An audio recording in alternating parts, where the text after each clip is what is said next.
ഒരു സംഗതിയാണ്. ഈ തൃക്കുന്നത്ത് സെമിനാരിയിൽ നടന്നതായ സംഭവങ്ങളെ കുറിച്ച് അഭിമന്യതായ ബഹുമാനപ്പെട്ട പോളിക്കർബോസ് തിരുമേനി വിശദീകരിച്ച് നിങ്ങളോട് പറയുന്നതാണ്. എന്നാൽ ഈ തരുണത്തിൽ ഇങ്ങനെയുള്ളതായിരിക്കുന്ന പ്രവണതകളെ ഇതിന്റെ മുളയിൽ തന്നെ നുള്ളിക്കളയുന്നതിന് ഇവിടുത്തെ ഭരണാധികാരികൾ ശ്രമിച്ചില്ല എങ്കിൽ ഇത് വളരെയധികം ദൂരവ്യാപകമായ ഫലങ്ങൾ ഉണ്ടാക്കുമെന്നുള്ളതായ മുന്നറിയിപ്പ് വളരെ ശക്തമായ രീതിയിൽ തന്നെ നിങ്ങളെ അറിയിക്കുകയാണ് ചെയ്യുന്നത്. പാതിരാത്രിയിൽ അവിടെ ഒരു സംഘം ആളുകൾ മലങ്കര സഭയുടെ അധീനതയുള്ള സ്ഥാനത്ത് കയറി അവിടെ അതിക്രമം കാണിച്ചത് പോലീസ് സ്റ്റേഷന്റെ തൊട്ട് മുന്നിലുള്ളതായിരിക്കുന്ന തൃക്കുന്നത്ത് സെമിനാരിയിൽ കാണിച്ചത് ഇവിടുത്തെ ഭരണാധികാരികൾ അറിഞ്ഞില്ല എന്ന് പറഞ്ഞാൽ ഞങ്ങൾ വിശ്വസിക്കുന്നില്ല. അവരുടെ ഒത്താശയോടാണ് എല്ലാ ഭരണകൂടവും ജില്ലയിലെ ആളുകളും അതിന് ഉത്തരവാദികളാണ് എന്നുള്ളതിനകത്ത് യാതൊരു സംശയവുമില്ല.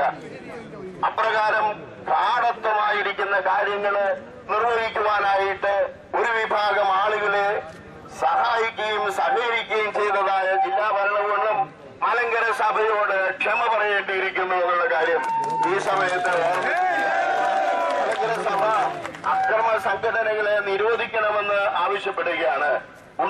ലിസ്റ്റിൽ ഉൾപ്പെടുത്തി യാക്കോബായ സഭ എന്ന് പറയുന്ന ഭീകര സംഘടനയെ ഓർപ്പിക്കുകയാണ്. അനധികൃതമായി പള്ളികളിൽ കയറുവാനോ പള്ളികളിലെ ആരാധന നടത്തുവാനോ മലങ്കര സഭയോ ഏതെങ്കിലും ഒരു ക്രൈസ്തവ വിഭാഗമോ ഇതുവരെ ആരെയും ഉപദേശിച്ചിട്ടില്ല, ആരോടും പഠിപ്പിച്ചിട്ടുമില്ല. നേരെ മറിച്ച് ഞങ്ങളുടെ കയ്യിൽ എല്ലാ രേഖകളും ഞങ്ങളുടെ കയ്യിൽ എല്ലാ അവകാശവും ഉണ്ട് എന്ന് പറയുന്നവര് എന്തിനാണ് പാതിരാത്രിയിൽ പള്ളിയിൽ കയറിയതെന്ന് ഉത്തരം പറയണം. എല്ലാ അവകാശങ്ങളും എന്റേതാണ്. ഇന്നത്തെ പത്രത്തിലും എഴുതി 99% വിശ്വാസികളും ഞങ്ങളുടെ കൂടെയാണ്. അങ്ങനെയെങ്കിൽ 99% വിശ്വാസികളുള്ളവർക്ക് പാതിരാത്രിയിലാണോ പള്ളിയിൽ കയറേണ്ടത്? എന്തിനാണ് ഇതുപോലുള്ളതായ ആളുകൾ വന്നുകൂടിയിരിക്കുന്നത്? സംസ്കാരമുള്ളവരും മനുഷ്യനോട് സമാധാനപരമായി ചിന്തിക്കുന്നവരുമാണ്. ഒരു വൈദികനെ നിഷ്ഠൂരമായി ചവിട്ടുവാൻ തക്കവണ്ണം തയ്യാറായ മെത്രാപ്പൊലീത്ത ക്രൈസ്തവ ലോകത്തിന് മുഴുവനും അപമാനമല്ലേ? മലങ്കര യാക്കോബായ സഭയുടെ ആളുകളോട് ചോദിക്കുന്നതാണ് നിങ്ങൾക്ക് മലങ്കര സഭയുടെ ആളുകളോട് ചോദിക്കുന്നതായ ചോദ്യം, അവരുടെ മെത്രാന്മാരോട് ചോദിക്കുന്ന നോക്കാം, നിങ്ങൾക്ക് ലജ്ജയില്ലേ ഈ ചുവന്ന കുപ്പായിട്ട് മലങ്കര സഭയ്ക്ക് വേണ്ടി പ്രാണം ത്യാഗം ചെയ്തതായ പിതാക്കന്മാരാണ് മലങ്കര സഭയിലുള്ളത്. ആരും പുറവാതിൽ കൂടി അകത്ത് കയറിയ കള്ളന്മാരല്ല എന്നുള്ളത് നിങ്ങൾ സത്യമായിട്ട് അറിഞ്ഞിരിക്കണം. അങ്ങനെയുള്ളതായിരിക്കുന്ന മലങ്കര സഭയെ സംബന്ധിച്ചിടത്തോളം ഇത് വളരെയധികം വേദനാജനകമായ സംഭവമാണ്. മലങ്കര സഭ തൃക്കുന്നത്ത് സെമിനാരി എന്നും കാത്തു സൂക്ഷിക്കുമെന്നുള്ളത് ഓർക്കണം. മലങ്കര സഭയിലെ ഒരു കുഞ്ഞിന്റെയും ഒരു ആളിന്റെയെങ്കിലും രക്തത്തിൽ മാറാതെ ഈ തൃക്കുന്നത്ത് സെമിനാരി ആർക്കും വിട്ടുകൊടുക്കുകയില്ല. അതിന് വെച്ചതായ വെള്ളം വാങ്ങി വെച്ച് കുളിച്ചുകൊള്ളുക. അതുകൊണ്ട് മലങ്കര സഭ ഇതിന് തയ്യാറായി നിൽക്കുകയാണ്. മലങ്കര സഭയിലെ ഏത് മെത്രാനെയും ഇനി തല്ലുമെന്ന് ഞങ്ങൾക്കറിയാം. ഞങ്ങളെല്ലാം തയ്യാറാണ്. പക്ഷെ ഒരു കാര്യം അറിഞ്ഞുകൊള്ളുക, തിരിച്ചു തല്ലുന്ന സ്വഭാവം ഞങ്ങൾക്കില്ല. നേരെ മറിച്ച് ഈ സഭയ്ക്ക് വേണ്ടി ഏത് പ്രാണത്യാഗവും ചെയ്യുവാൻ മനസ്സോടും തയ്യാറെടുപ്പോടും കൂടെ വന്നിരിക്കുന്ന മെത്രാശന്മാരാണ് ഇവിടെ നിൽക്കുന്നത്. നിങ്ങൾ മനസ്സിലാക്കിക്കൊള്ളുക. അതിനുവേണ്ടി ഞങ്ങൾ പുറകോട്ട് പോവുകയില്ല എന്നുള്ള കാര്യം മാത്രം അറിയിച്ചുകൊണ്ട് ഈ സമ്മേളനം ഉദ്ഘാടനം ചെയ്തുകൊണ്ട് ഞാൻ വാക്കുകളെ ചുരുക്കുന്നു. ദൈവം നമ്മെ അനുഗ്രഹിക്കും. തരംഗമുണ്ടാക്കിയതിനു ശേഷം അതിലൂടെ ആൾക്കാർ കയറിപ്പോകുന്നത്. ഞങ്ങൾ കൃഷിക്കാരന്റെ കുടുംബത്തിൽ പിറന്നവരാണ്. ഞങ്ങളുടെ ഏറ്റവും പേടിയുള്ള ഒരു വസ്തുവാണ് തുരപ്പൻ.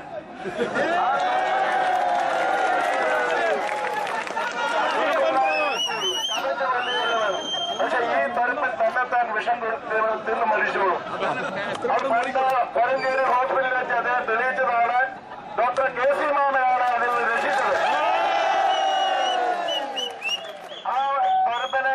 അവിടെ സമാധാന സമ്മേളനത്തിന് ഇന്ന് ബഹുമാനപ്പെട്ട കലക്ടർ എന്നെ വിളിച്ചിട്ടുണ്ടായിരുന്നു 10 മണിക്ക്. എന്തിനാണാവോ അദ്ദേഹം അങ്ങനെ വിളിച്ചത് എനിക്ക് സംശയമുണ്ട്. ഭവനുമായിട്ട് ചർച്ച ചെയ്യണോ? അങ്ങനെയാണെങ്കിൽ 450 ഭവൻ കഷ്ട മോഷ്ടാവിനെ വിളിച്ച് വീട്ടുടമസ്ഥനെ വിളിച്ച് ഇവിടുത്തെ നീതി എന്താണ്? അനീതിക്ക് കൂട്ടുനിൽക്കുകയാണോ വേണ്ടതെന്ന് ചിന്തിക്കേണ്ടതുണ്ട്. എന്റെ പ്രിയപ്പെട്ടവരാണ് കലക്ടർ. സ്നേഹം പറഞ്ഞ കലക്ടറോട് എനിക്ക് പറയാനുള്ളത്, അന്ന് എന്തിനാണ് ഇന്ന് എന്നെ ചർച്ചയ്ക്ക് വിളിച്ചതെന്ന് മനസ്സിലാവുന്നില്ല. അത് കള്ളന്മാരോടുകൂടെ വസ്തു പങ്കിടുവാനാണോ എന്ന് ചിന്തിക്കേണ്ടിയിരിക്കുന്നു. രണ്ടാമത്, നമ്മുടെ വേദപുസ്തകത്തിൽ ദേവ്യപുസ്തകം 3-ാം അധ്യായം 7-ാം വാക്യം വായിക്കുമ്പോൾ സമാധാനയാഗത്തിന്റെ ഒരു വിശദീകരണം അവിടെ പറഞ്ഞിട്ടുണ്ട്. സമാധാനയാഗത്തിന് ആടിനെ കൊണ്ടുവന്ന് ജനം അവന്റെ തലയിൽ കൈവയ്ക്കണം. കൈവച്ചതിന് ശേഷം അവനെ കൊല്ലണം, ആടിനെ കൊല്ലണം. ഇവിടെ അന്തിക്രിസ്തുവിന്റെ പുതിയ വേദപുസ്തകത്തിൽ എഴുതി ചേർത്തിരിക്കുന്നത് എന്താണെന്നറിയാമോ? ഒരു ഊണവുമില്ലാത്ത ഒരു വൈദികനെ കൈയും കാലും കെട്ടി ഒന്നായിക്ക് പിടിച്ച് ഞെക്കി ഒരു മെത്രാന്റെ കാൽക്കീഴ കൊണ്ടിടണം. അപ്പം മെത്രാൻ ചവിട്ടെല്ലാം കഴിഞ്ഞിട്ട് എല്ലാവരും ഇടിക്കും. തൊഴിയും കഴിഞ്ഞതിന് ശേഷം അദ്ദേഹത്തെ ചുരുട്ടിക്കൂട്ടി കോണിയിലിടും.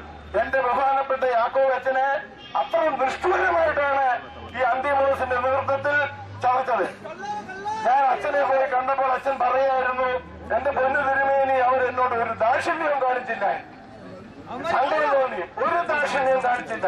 പക്ഷെ ഒരു കാര്യം പറയാതിരിക്കാനൊക്കെയില്ല. അച്ഛൻ പറഞ്ഞു, പരിചയമുള്ളതായോണ്ടായിരിക്കും.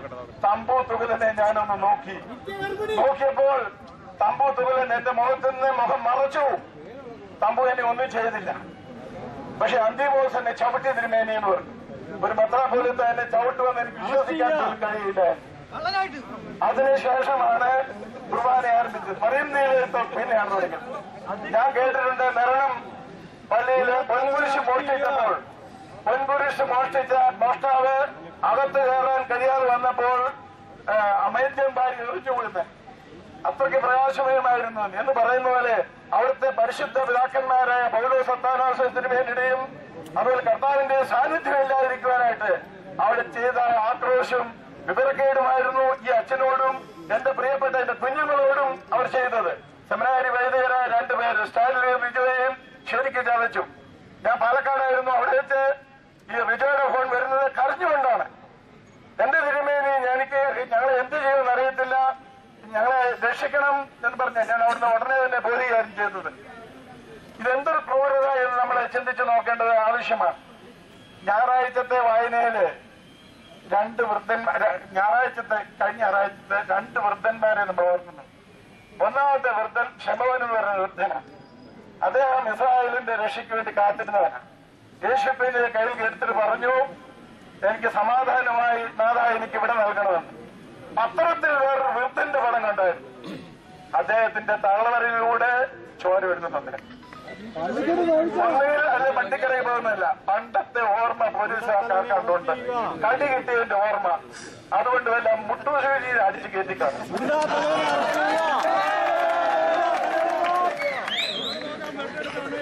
അത് നീ ചോരയാണോ വേറൊരു ആണെന്ന് എനിക്കറിയില്ല.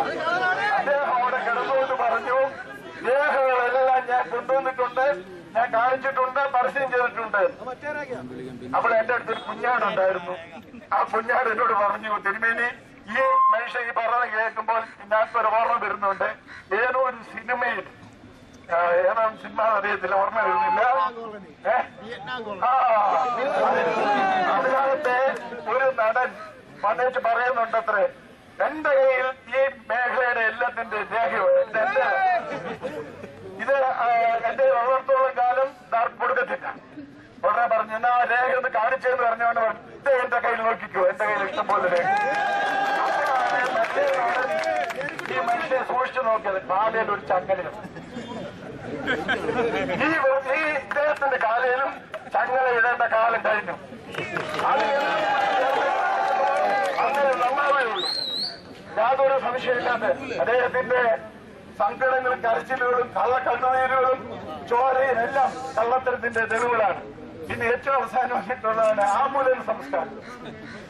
അദ്ദേഹത്തിന് ഇപ്പോൾ ഏറ്റവും വലിയൊരു വിട്ടുമാറാത്ത രോഗമാണ് ആംബുലൻസ്. അദ്ദേഹം പോകുന്നിടത്തെല്ലാം ആംബുലൻസ്. പോലീസുകാർ പറഞ്ഞത് 2 കന്നാസ് നിറച്ച് പെട്രോൾ ഉണ്ടായിരുന്നു. എന്തിനാ 2 കന്നാസ് നിറച്ച് പെട്രോൾ? കത്തിക്കാൻ. അപ്പൊ എന്റെ പിള്ളേരെ കത്തിക്കാൻ. ഞാനുണ്ടെങ്കിൽ എന്നെ കത്തിക്കാൻ. അത് എന്റെ വണ്ടി കത്തിക്കാനാ. 2 കന്നാസ് പെട്രോൾ, ആപ്പിള്, ഓറഞ്ച്, അരി, പിന്നെ കട്ടിപ്പാര, ഒരു വലിയ കൊട്ടുവടി, വടിവാളുണ്ടായിരുന്നു, പിന്നെ കുറുവടി, ഇത്രയും സാധനങ്ങളുമായിട്ടാണ് അദ്ദേഹം അവിടെ അതിക്രമിച്ച് കയറിയത്. എന്തിനാണ് അദ്ദേഹത്തിന്റേതാണെങ്കിൽ അദ്ദേഹം അങ്ങനെ ചെയ്തത്? നാണമില്ലേ ബാക്കിയുള്ളവരെ ഇവിടെ നാണം കെടുത്താൻ? ഇതിനകത്ത് എന്ത് ക്രിസ്ത്യ സാക്ഷ്യമാണുള്ളത്? അദ്ദേഹത്തിന് ഇത് ഒരു അല്പമെങ്കിലും മാന്യത ഉണ്ടെങ്കിൽ നിങ്ങൾ ചെയ്യുമോ? പണ്ട് കാരണവന്മാര് പറഞ്ഞു കേട്ടിട്ടുണ്ട്, നാണമില്ലാത്തവന്റെ എങ്ങാണ്ട് ഒരു ആളുകളില്ല. അദ്ദേഹത്തിന്റെ ഇടപാട് നീയെങ്കിലും നിർത്താൻ അദ്ദേഹം തിരിച്ചു തിരുമേനി പറഞ്ഞു. പിരിമുറുക്കം ഞാനും അത് വായിച്ചു. പിരിമുറുക്കം മുറുക്കി അദ്ദേഹം എന്തെങ്കിലും വായിച്ചിട്ടും ഇന്നലെ ചാർത്തുള്ളൂ. അതായത് ദൈവമേ അദ്ദേഹത്തെ വളരെ വിളിക്കത്തില്ല. എല്ലാ കഷ്ടതയും കണ്ടേ. കാരണം എന്താ ഞാൻ ഇപ്പൊ പിരിമുറുക്കുന്ന കാര്യം ഇതൊന്നും അല്ല, നിങ്ങൾക്ക് അറിയത്തില്ല. ഈ അടുത്തിടയിൽ ഞാൻ മറന്നിട്ടുണ്ടോ ഒത്തിരി തമ്പ് കൊടുക്കാൻ എന്റെ സ്നേഹിതനായിരുന്നു. ഒരു സ്നേഹിതൻ എന്നോട് പറഞ്ഞു, സഭയെ വേറൊരു കൂട്ടത്തിൽ ചേർക്കുന്നതിന് 50 കോടി രൂപ കൊടുക്കാമെന്ന് പറഞ്ഞു. അവസാനം ഇത് വീട് നടന്നില്ല. 10 കോടി കടം വാങ്ങിച്ചു. അത് TM വർഗീസിനെ കൊല്ലാൻ വേണ്ടി നടന്നവർക്കും അതുപോലെ തന്നെ അത് കേസ് ഒതുക്കാൻ വേണ്ടിയും അത് ചെലവഴിച്ചു. ഇപ്പം കൊടുക്കാനില്ല. പിരിമുറുകാതിരിക്കുമോ? അവരുടെ സുന്നോസ് എല്ലാം അതിനെ എതിർക്കുന്നുണ്ട്. അതുകൊണ്ട് അദ്ദേഹത്തിന് പിരിമുറുക്കുണ്ടാവും തീർച്ചയാണ്. അദ്ദേഹം വൃദ്ധനായിട്ട് അവിടെ ഇരിക്കട്ടെ. ഇത്രയും കള്ളത്തരം ചെയ്യുന്ന മനുഷ്യനെ ഇനിയെങ്കിലും ദേശം തിരിച്ചറിയേണ്ടിയിരിക്കുന്നു. എല്ലാ അനുഗ്രഹങ്ങളും നിങ്ങൾക്ക് അസമാന വ്യത്യാസത്തോടും കൃത്രിമ സംസ്കാരം കാണിക്കുന്ന എല്ലാ സ്നേഹങ്ങൾക്കും നന്ദി പറഞ്ഞുകൊണ്ട് ഞാൻ വാക്കിയെടുക്കുന്നു. ദൈവം നമ്മെ അനുഗ്രഹിക്കട്ടെ.